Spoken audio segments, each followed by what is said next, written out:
and hopefully that's working. Great. Well, good afternoon, everybody. It's really good to be with you and see your lovely faces and share this day with you. My name's Susie Mapledoram. The WL before my name stands for Workshop Leader, so that they give me all the permissions I need to do the things that I need to do. If only I had all the permissions in the world, that would be marvellous. I'm a youth worker. Currently, I'm a youth officer for the Diocese of Manchester in Manchester, covering areas all the way up as far as Rosendale and Bolton, out to the Saddleworth Moors, across to Wigan and Stockport area. So brilliant job. I've been in it 12 years, and a couple of my colleagues are here from the DYO network, past and present, so it's good to see you today as well. And the reason that we're here today to talk about death and loss and grief and mourning, and the reason kind of Mike asked me to kind of bring this. Yeah, I'm no expert, but this kind of was triggered for us really in Manchester, even though I've been really passionate as a youth worker that we make space to talk about death with children and young people, and that we have space to explore what that's about, but also space for children and young people to talk about their experiences of death. You may have experiences yourself, and I'm very conscious this is a fragile subject and could be triggering. So please take care during this session. And if you need to dip out, that's completely understandable, and take a bit of space. And if you want to talk to somebody as well, sure that we can arrange that afterwards, if that's helpful to you. For me, the big event for us that really brought this very much to the forefront was the Manchester bombing in 2017. I remember where I was when I heard the news. I was at home, but I had been in the office that day, which is in the city centre and about 7 minutes from the arena. And I just remember seeing loads of children and young people dressed up in their outfit, literally excited to the hilt to see Ariana Grande. And there's always a buzz in the city when someone big is in town, and there sure was that day. And after that day, I was determined to get into the city the next day to work, to see how we might be able to support people. And what was on my head and in my heart, probably from that point onwards, was how do we help our children and young people navigate this incident, whether they've been personally affected or they've experienced that sense of grief within the city, but also very aware that lots of people travel to that concert from other parts of the country who would be reeling from it and dealing with the grief and the mourning and the loss from that. I'll be honest with you, I had a few run-ins with some of the international press the 2 days after the event, who took people's expressions of grief and mourning and interfered and interrupted those. And it felt like a very thin place, the city of Manchester, over those weeks and months afterwards, particularly around St Anne's Square, where you will probably remember the huge amount of flowers that were laid in memory. And we're still a city that mourns, but we're still a city that's resilient and talks about it and remembers it. And it just got me thinking about how do we explore loss, and particularly how do we enable our children and young people to grieve and to mourn.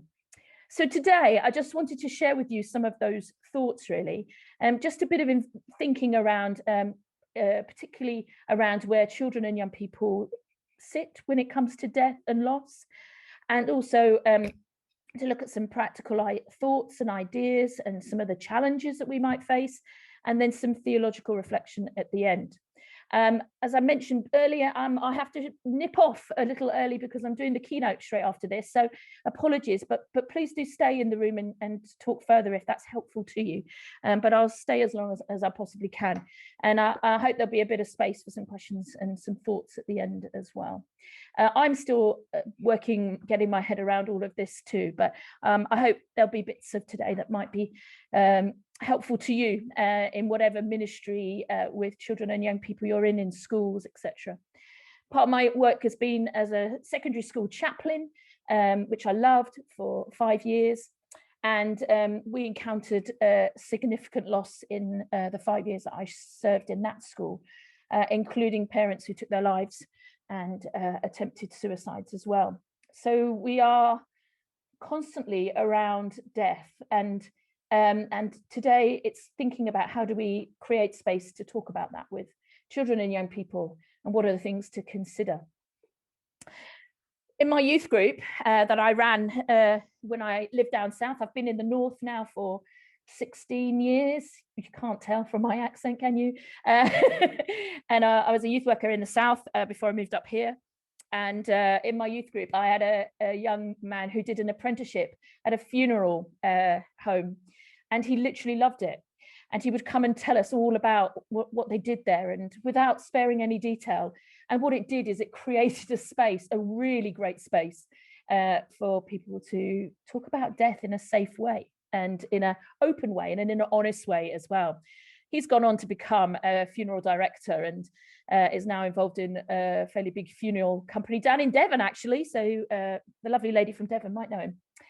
But it's interesting when you look at the generally across the board and looking at research that's been done around talking about death with young people. Recent research says that as many as 92% of young people in this country will have experienced what they see as a significant bereavement before the age of 16. And significant bereavement isn't all around death. Yes, it can be the death of a loved family member, a friend, a pet, and let's not underestimate the impact of the loss of a pet, but also significant bereavement encapsulates the end of really significant relationships, the separation of parents. So it's a sense of loss and bereavement. And when we think particularly about young people, and we will talk a bit about children too, when we think about young people particularly, if that significant bereavement, that significant loss comes at a time where there are all kinds of other transitions, from kind of the puberty, navigating adolescence, in the midst of a pandemic, let's add that to it, it can have a hugely disruptive effect on their lives. And it can also be life defining. It can change the way they think about things for a long time. And so finding space to talk to young people about death and children about death, I think is really, really important. There was an article in The Guardian way back in 2007, which really caught my attention, because it talks about the fact that young people say that they haven't talked about their loss with anyone. And some of them suggested that that was due to the fact that they didn't have anyone they felt they could talk to about it. But also it was a really conscious decision for themselves not to talk about it too, because they wanted to find a place and a space and a time that was right for them. And a quote from that article said this, that it's almost as though we are risking the lives of our young people if we talk about death. And I mean really talk about it with them. It's one of the few things that every single one of us face, and yet we so often ignore. And attached to that whole thinking around talking to young people about death, many young people fed into that article, which was back in The Guardian in 2007, saying that the people they wanted to talk to about death kind of didn't really seem that enthusiastic. Well, maybe it's not something that we feel enthusiastic about talking about, but actually they wanted a space and a time to be able to talk about it, but finding the people who would be able to help them to work out their grief and their mourning and help to absorb some of their anxiety and their emotion was often for young people quite hard. Part of my role is we run summer camps, which are magnificent. We have a link with the church in Finland, which is wonderful. And one year we had a camp up in Scargill House, which many of you will know, possibly, up in the Yorkshire Dales near the lovely village of Kettlewell. And we fill that house full of teenagers once a year. It's magnificent. And one year, every year we do a session around death and suffering. What we do is we get a massive piece of those kind of wallpaper, the lining paper that's kind of clear.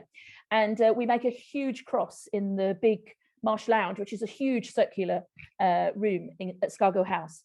And we take newspapers from Finland and from England, and we get young people to look for the stories of loss and pain and death, and they stick that all on the cross. And we talk about how the cross is strong enough to absorb that and to take that. And then they go away and they discuss in their separate language groups their experiences of loss and of death.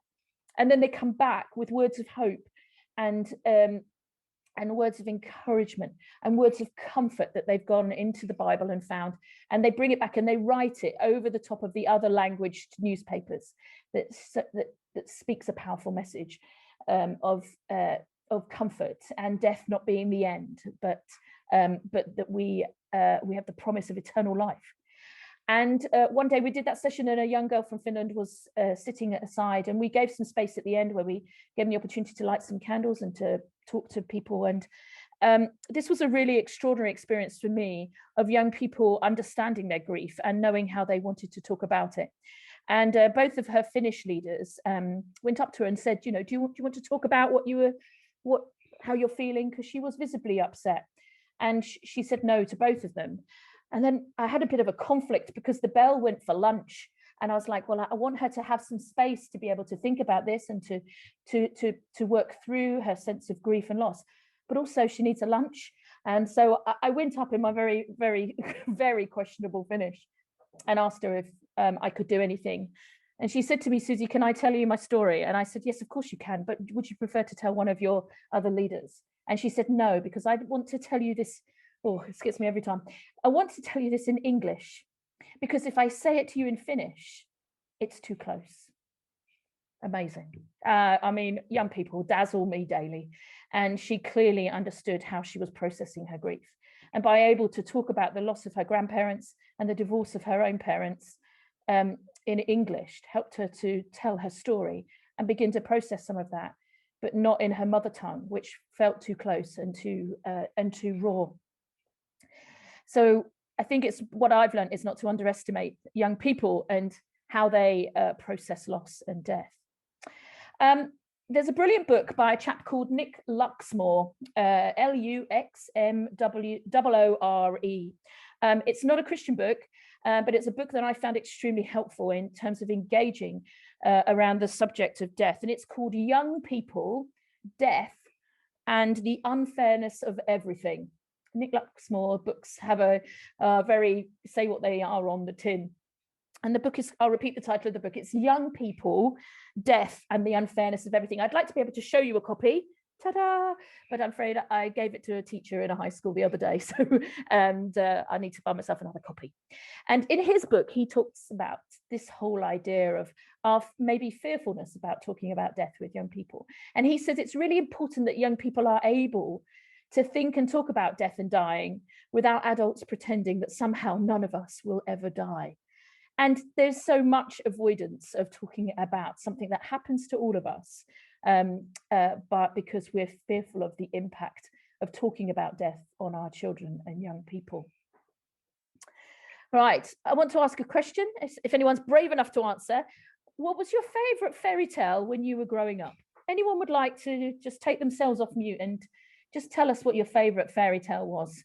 And don't give me any of this I can't remember, because fairy tales live with us forever.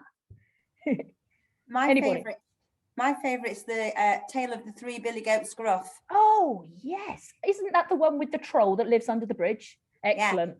I suspect many of us could sing the little ditty as well that he sang, couldn't we? Great, thank you, Steph. Anybody else? Rumpelstiltskin. Now there's one. Rumpelstiltskin. He was quite a questionable character. If we had safeguarding policies in place around Rumpelstiltskin's era, we'd be in a lot of trouble. But he was a very questionable character, wasn't he? I probably still can't spell his name either. Any other favorite fairy tales? Carol. Oh, you're on mute, lovely. Oh, the Beanstalk. Jack. Goldilocks and the Three Bears. Goldilocks and the Three Bears. Jack and the Beanstalk. That's a good one. Brilliant. Yes, Sue. Tell us what was yours. Oh, Sleeping Beauty. If you were going to name one, beautiful. Trish, what's yours? Little Red Riding Hood. Little Red Riding Hood. Literally, why did she go in the forest? So we could do a whole thing on fairy tales, couldn't we? But what I love, thank you so much. And you shared many of my favorites too. I'm a bit of a Sleeping Beauty fan, and a Snow White and the Seven Dwarfs too. And I wonder, kind of, when you think about those fairy tales, how we kind of sidestepped a bit of death when we read those. I think particularly of Sleeping Beauty, you remember the story. I don't know about you, but I saw the Walt Disney version in the cinema when I was about 5, and apparently had to hide under the chair for the rest of it after I saw Maleficent, the terrifying witch, where my 2-year-old brother apparently shouted out in the front of the cinema, "Who's that funny old lady?" So interesting how we have different experiences of the baddies. But in Sleeping Beauty, we're aware of this wicked witch, aren't we? And the threat that if Sleeping Beauty pricks her finger on the spinning wheel, then she will die. But then all of a sudden, these 3 spectacular fairies come into play, and they change this this plan so that she only sleeps for 100 years, and she sure looks good on 100 years of sleep when she wakes up, doesn't she? But in our fairy tales, we almost kind of sidestep death, don't we? We get a sense of fear and we get a sense of danger, and there's almost a mystical or detached view of death. But the thing with many of these stories is that there are some close shaves. Think of Hansel and Gretel, everybody, stuck in that cage in the sweetie house. But it doesn't often happen. Yes, we often find in the fairy tales that we've read as children that death is there, but it's slightly sidestepped. When children are around 6, and they're often asking lots of the big questions that we're not quite sure how to answer, because we're not really quite sure how much of death we can talk about at this time. But in many of the situations I've been in, and talking to a number of magnificent children's workers, that children are really interested, because we create almost a stage and introduce death as a character through these fairy tales, and children are processing them and asking questions around death. And we kind of want to answer it in a way that doesn't freak them out, but at the same time needs to be honest and it needs to be complete. And we also have the hope that comes with the gospel that reminds us that death is not the end. Now take a 6-year-old 10 years on, and what are they reading? What are they exposed to there? Particularly in the last 20, 30 years, is the internet. And the whole picture of death, the whole kind of revealing of death changes straight away. Completely there, it's unavoidable. It's almost sought out by some people, and there's an experimentational element to it too. So death is it's there, and certainly it's there in its rawest and most detailed reality. So you can see then young people wanting to talk about death at the age of 16 may well be asking very different restructured questions to the questions that they were maybe asking having read Sleeping Beauty at the age of 6. So death is there, and it's important, I think, that we talk about it. And it's important that we talk about it from a perspective of grief and mourning. I'm just going to put some slides up now. I hope these will be helpful. So just bear with me 1 second. I hope this all works seamlessly, beautifully. Can you all see that, folks? Someone give me a thumbs up. Thank you, Trish. That's marvelous. I'll just put it into, there we go. Lovely. So there are 6-year-olds reading their fairy tales, and there are young people checking out the internet. So just looking, first of all, at what's the difference between grief and mourning, and what do they mean? And first of all, grief is almost like a container. It's the container that the thoughts and the feelings and the emotions that we have when we experience loss of somebody that we love, or a relationship that's happened, or a pet that's died. That's the container that holds those feelings that we experience. Someone said it's an internal meaning given to the experience of loss. It's what's inside of us. It's the grief that we feel inside. And the mourning is that expression of what's inside that container. It's how we respond to those feelings of loss and pain and the emotion that comes with it. It's how it comes out of us in maybe our words and in our actions and in our reactions. And I read somewhere, someone said that it's grief gone public.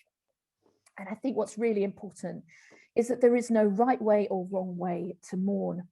And I don't think anybody can write a book and say, this is the process. I know there are many kind of ideas that there are 5 stages of grief, but I think we mustn't kind of structure people's sense of loss around anything, but just give them space to express the grief within through their mourning. I think there are some challenges in our ministry and in life in general around how we we deal with grief and mourning. And here are just a few that we were thinking about when we were exploring. How do we enable individuals? How do we enable small groups? And how do we enable huge communities to have the space and the support to grieve and to mourn? And particularly thinking about our experiences of Manchester, where we encountered people who knew people who had died, and where we encountered schools where they had lost pupils, and where we encountered a city that was both devastated but resilient. First of all, it's when somebody dies, it's the tension between the heart and the mind. With the heart, it is always that feeling of wanting to continue to feel connected to that person who's died, continuing to feel that they're there, against the brain's logical kind of factual understanding that there has been loss and there is separation and that is permanent. And that's not a neat and tidy kind of connection, is it really? It doesn't go together in a neat and tidy way. So there is a real dynamic between the heart feeling that longing to continue to be connected to that person. And people will express that in all kinds of ways, won't they? In how they want to feel still connected to that person who's died, but also the brain's logical understanding and realization that they're gone and that is permanent. The second thing that got us thinking was that is about dealing with the unexpected safely. And this comes particularly thinking around children and young people. And if they've experienced a sense of loss and or they've lost someone from their family, a close friend or a pet, that it can be a really haphazard experience, and looking for space where they can do that safely is really important for us. It's such a wide range, as it says there, of emotions that we experience when we mourn and when we express our grief, that we need to be able to deal with what comes up unexpectedly out of that. When maybe I remember when my grandma died, she was amazing. I was only 7 when she died, but I loved her, and she was the one person who kind of got me thinking about God. And I still remember her, you know, many years later, and still some of my grief for her is present, and how I kind of talk about her is probably part of how I express that grief as well. So it can happen, you know, over periods of time as well. Thirdly, it's got a lot to do with how the world thinks. I suspect many of you will remember where you were when significant people died. Most people talk about Princess Diana, don't they? You remember where you were when you heard the news that she had died. And other people who are significant to us, both personally and known, you know, across the world. And I think we've been, as a society, through an interesting journey around grief and loss. You'll remember the number of flowers that were laid at Kensington Palace and outside Buckingham Palace. But we still, I think, live in a place where we're a bit mourning avoidant, that actually we want people to, you know, have a cry, have a talk about it, and then come on, pull yourself together, let's get over it. And actually getting over it is almost a place where people feel that they can talk to you again, because when you're midst of grief, it can be a place where people really don't quite know what to say to you. And so people are eager for you, you know, to get through it, whatever that means, and be in a better place afterwards. I think in a culture that we live in today, being able to express fully how we're feeling can maybe feel a bit unsafe. And I think particularly for children and young people, where maybe if somebody has died in the family, people naturally want to protect them from the experience of grief and loss, when actually that's a really healthy and important experience for them to go through.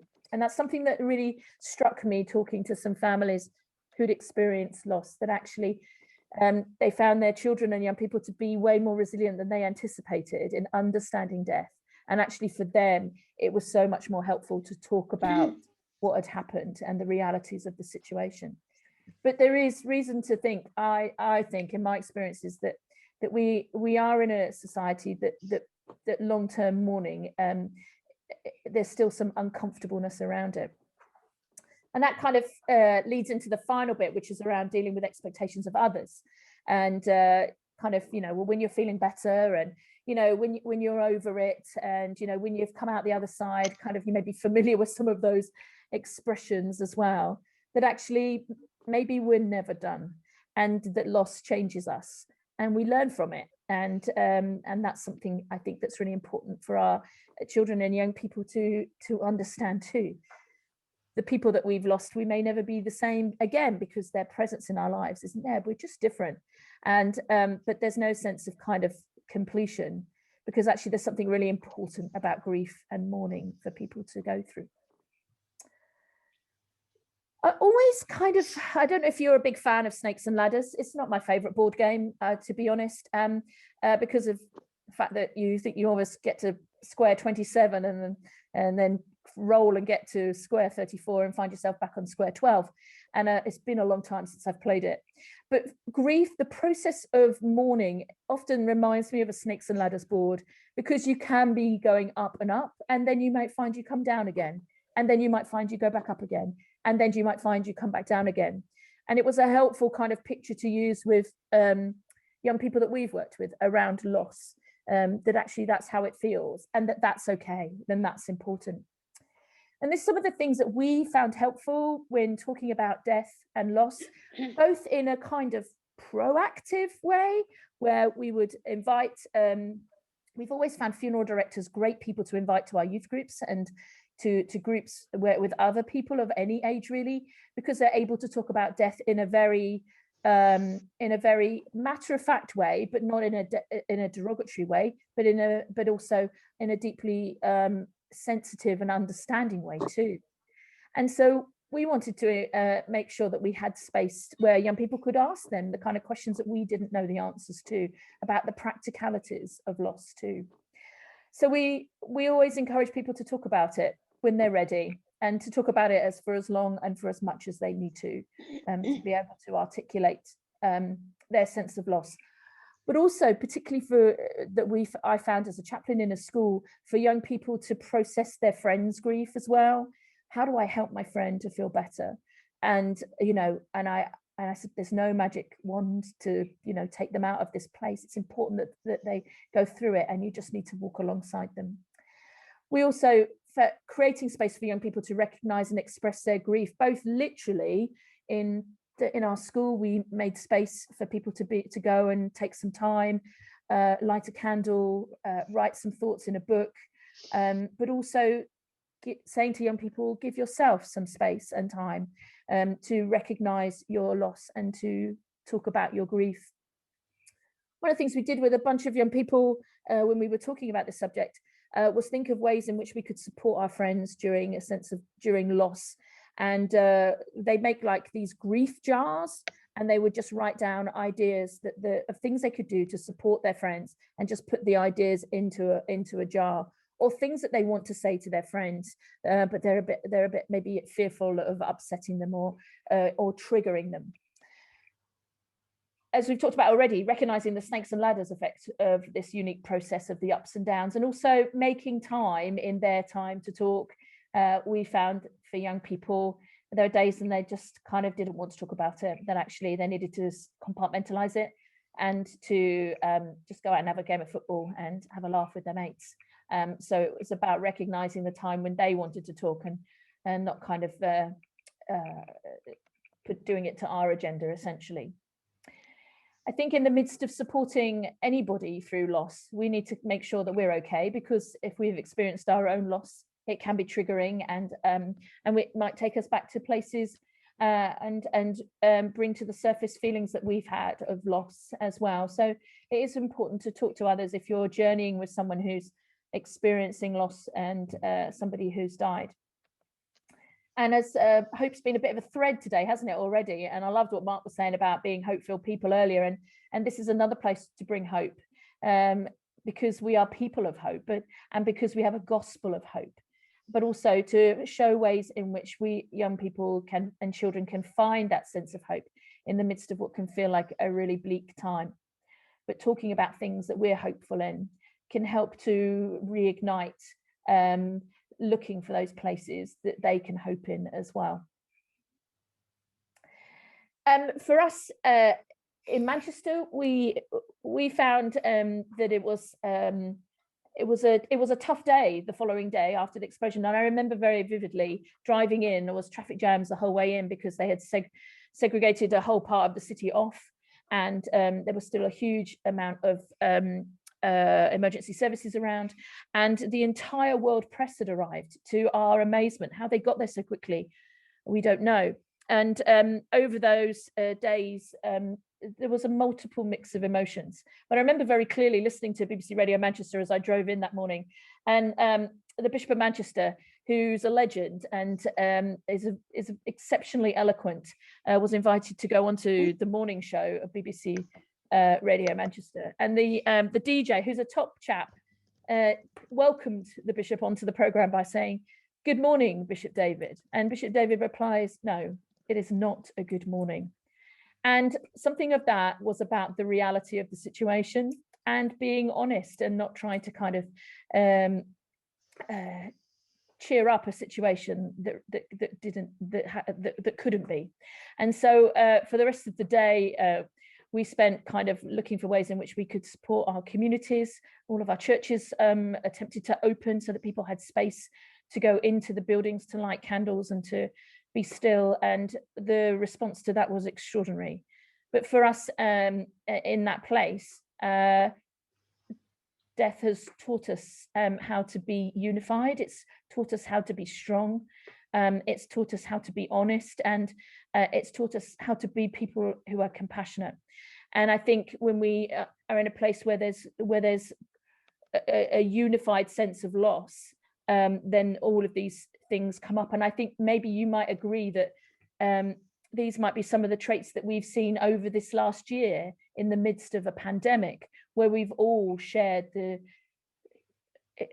inexplicable loss of lives that we know about, both personally and from the news and from the reports that we read.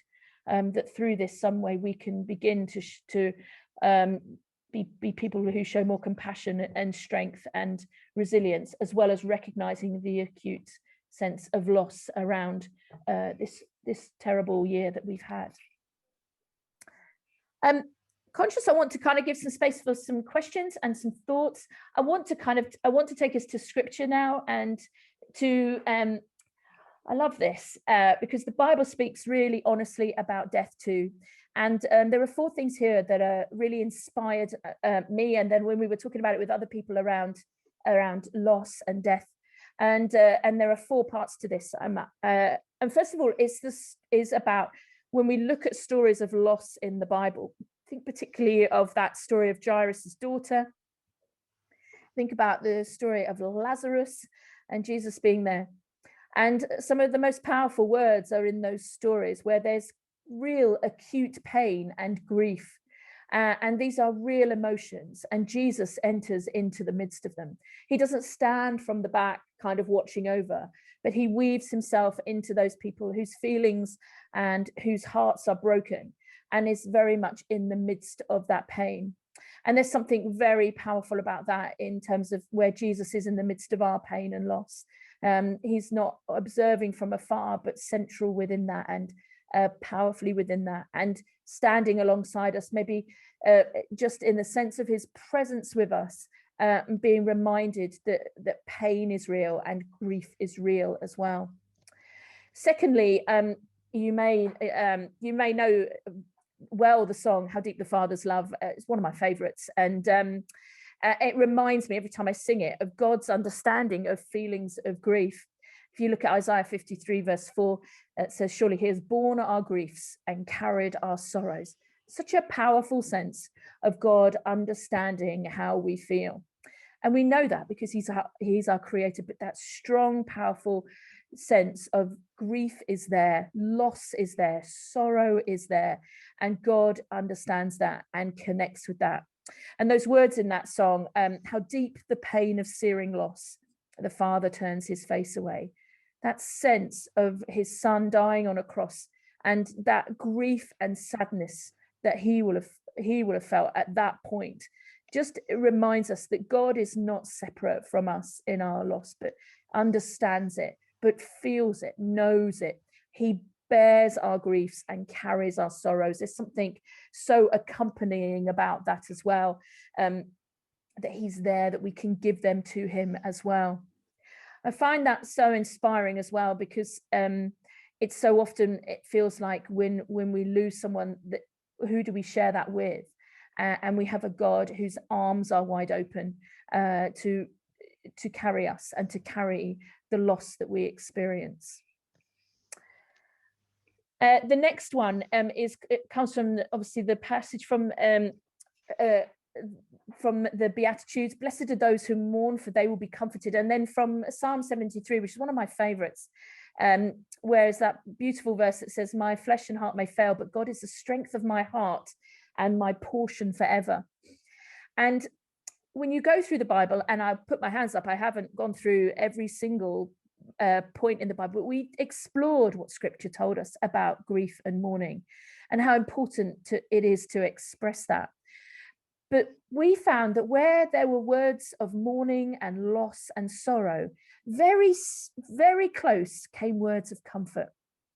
And there was something very powerful about that, in that wherever there is mourning, there is also God's comfort, God's strength, his portion.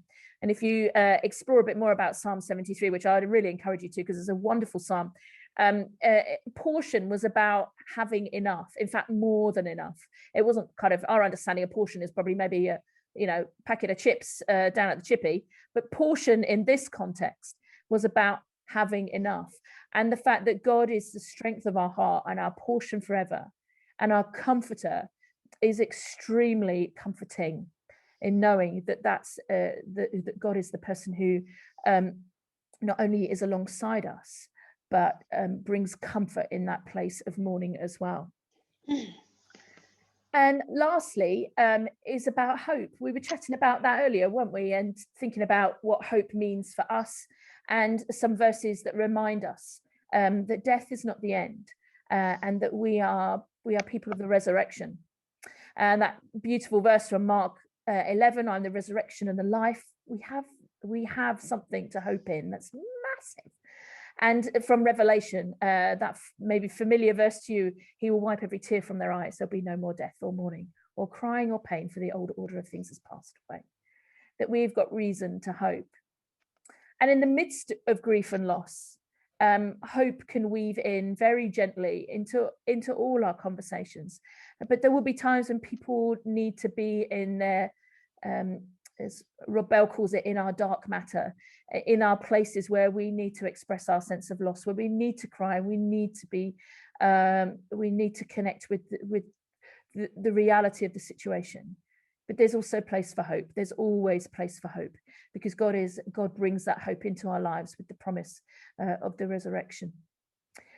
So I'm going to finish there because you've heard enough of me talking, basically. And there are questions. You don't need to be 6 or 16 to ask them, by the way, just to say. I'm going to unshare my page. And just wondered if anyone would like to share anything. Obviously, please recognise that this is being recorded. I hope it's still being recorded. And so if you want to share something, obviously, please take care of yourselves in that. But if you have any questions or any thoughts, then go for your life. Be brilliant. Anybody? Yeah, I've got one. Thanks, Trish. Go for it. With our youth groups just starting to open up, hopefully at some point, I've been writing a session on how to explore losses, not bereavement wise, but loss of experiences that young people may have had.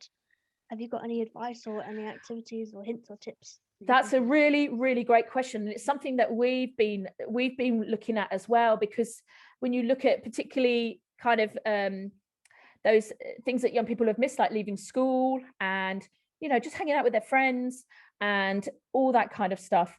I think what's important is, as well as writing material to kind of, if you're writing material around helping young people to identify what they've lost, I think it's really good to do that with them and to create conversation. I think the best thing we can offer our young people and our children when we're able to meet with them again, which hopefully will be over you know, in a few months' time, hopefully as we make our way through this pathway according to the dates we've been given, I think what our plan is to just make lots of space for storytelling and for giving them a chance to talk about their experiences. It's almost about unraveling their year and identifying those key moments. One really great exercise that I've used quite a lot are lifelines. I don't know if you've ever done those, where you get like a really long roll of paper, nip down to IKEA or stationery shop of your choice, others are available, and just chop a long roll of brown paper up. And then you get these really long, thin pieces of paper. You can't see my hands, but they're really stretched wide, I promise. And just mark your journey of the year. And look at the highlights and look at the lowlights. Look at the things that the children and young people are saying. Oh yeah, that happened, and I did have a birthday party and it was awesome. But then my dog got really poorly, and then I broke my finger. You know, and so give them an opportunity to tell maybe their story of the year by using lifelines. And what we've done with that is use different colors, purely because felt tips are fantastic, but also one color to identify the events of that year, one color to identify the key people who had an impact on you during that time, and then another color to show when you felt God was close. God, obviously we know God is close all the time, but sometimes it can feel like he's not.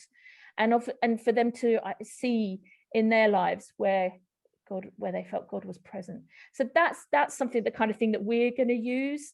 But also I think it's about being able to tell stories of the year and begin to unravel it, but then also equip them to ravel it back up, but also allow them to unravel it back out again in maybe 4 or 5 months' time. Because I think there will be, and we're doing some work around this, around trauma awareness and looking at, I don't know if you're familiar with ACEs, adverse childhood experiences, and this will be one for many children and young people and adults for that matter. But also looking at how do we help them to talk about this in a way that's helpful, balanced, supportive.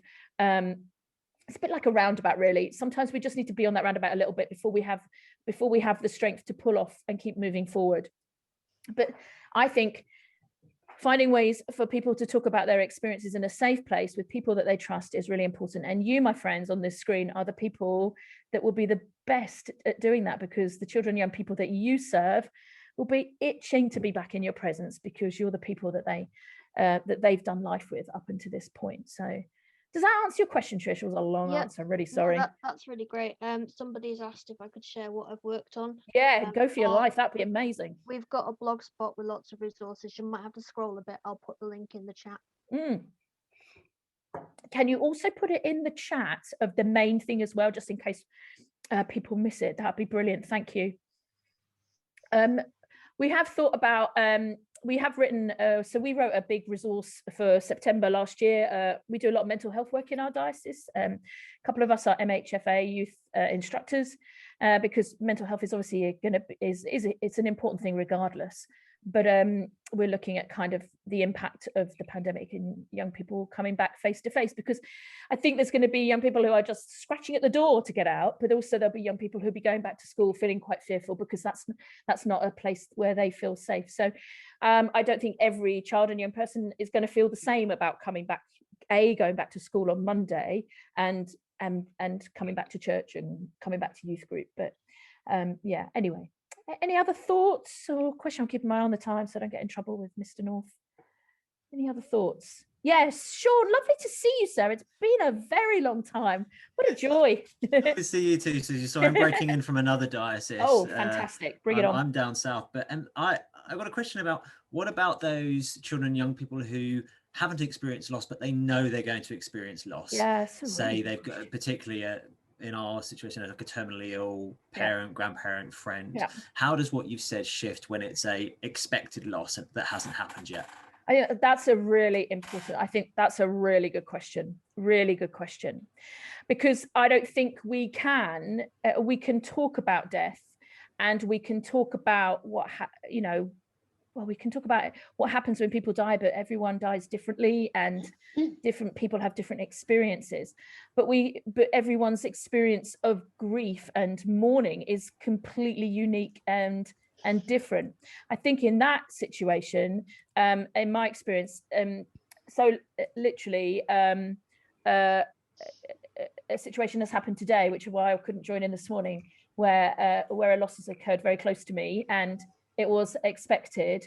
And what the parents did with the children was to just give them space to ask the questions that they needed to ask, because I think often children and young people pick up the sadness and the concern of the adults around them and think, well, if I ask that question, that might make them more upset. But actually, they've made space and been proactive and said, like, ask us what you need to ask us, because their experiences, like you're saying, Sean, they might seen their friends respond to death, but they may respond to it differently and in a different kind of way.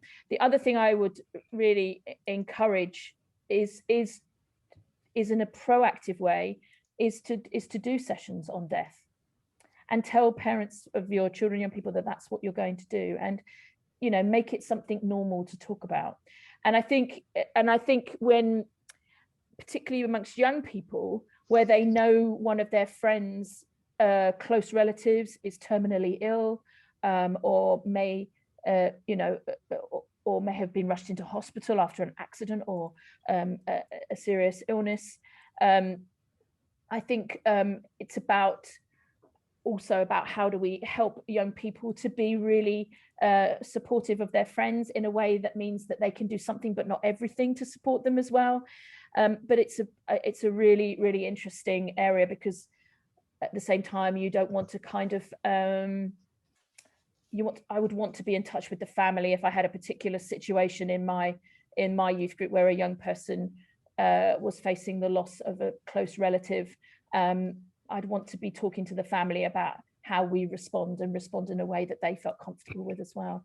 You've given me food for thought there, Mr. Skinner. That's a really good question. Really good question. Thank you.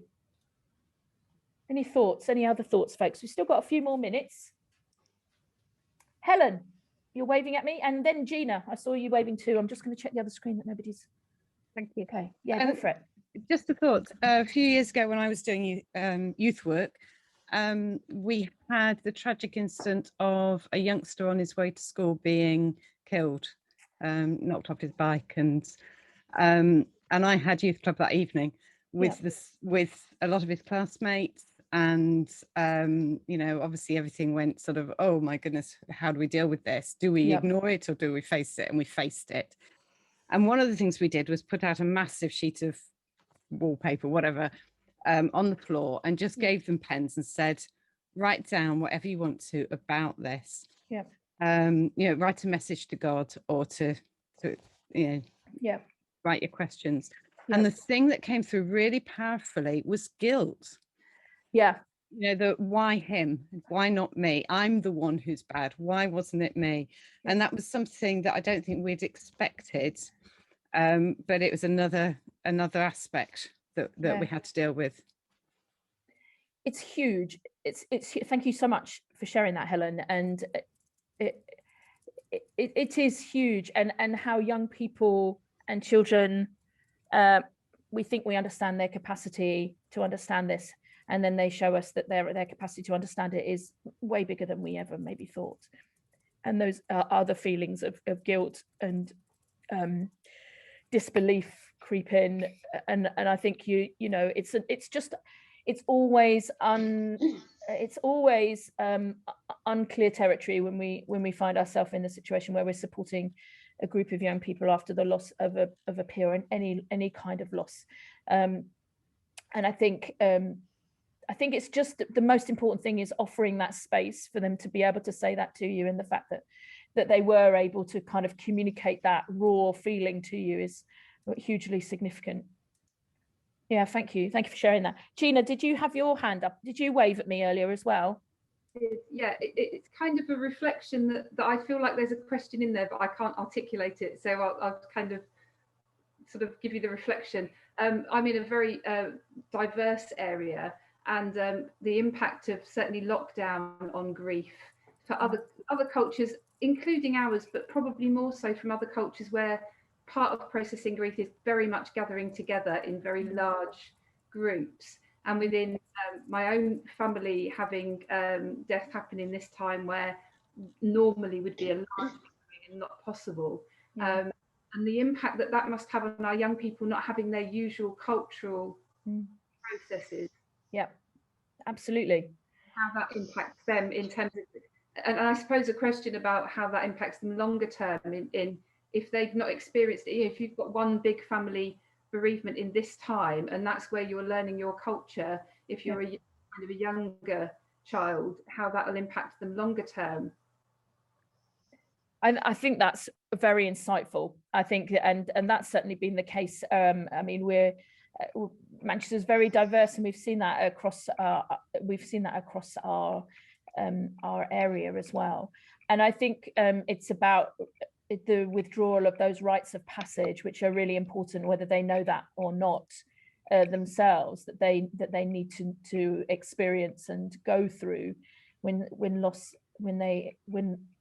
something tragic happens like that. And it kind of I think it's very powerful, and particularly I think particularly in, so I used to be a church warden until 5 weeks ago. Woohoo! And so our experience of supporting families through loss in the very, very limited ways in which we could metaphorically embrace them in terms of what we could do in terms of funerals and pastoral care and support, that actually we found that not being able to provide that, what we would normally do for families in terms of visiting them in their homes and being able to hug them and, you know, be appropriately kind of empathetic, has had a huge impact. And that's bound to have a knock-on effect to the children and young people in their families as well, as they try to understand how we do, you know, death in a pandemic, or death in general. But I think that's really, really insightful, Gina. Thank you. That's really insightful. My friends, I'm going to have to leave you, I'm afraid. I'm getting nudged by the other folks. Can I thank you so much for being on the screen with me this afternoon. It's not an easy thing to talk about, but I've really enjoyed your thoughts and your reflections and questions. I'm going to stop the recording now, literally.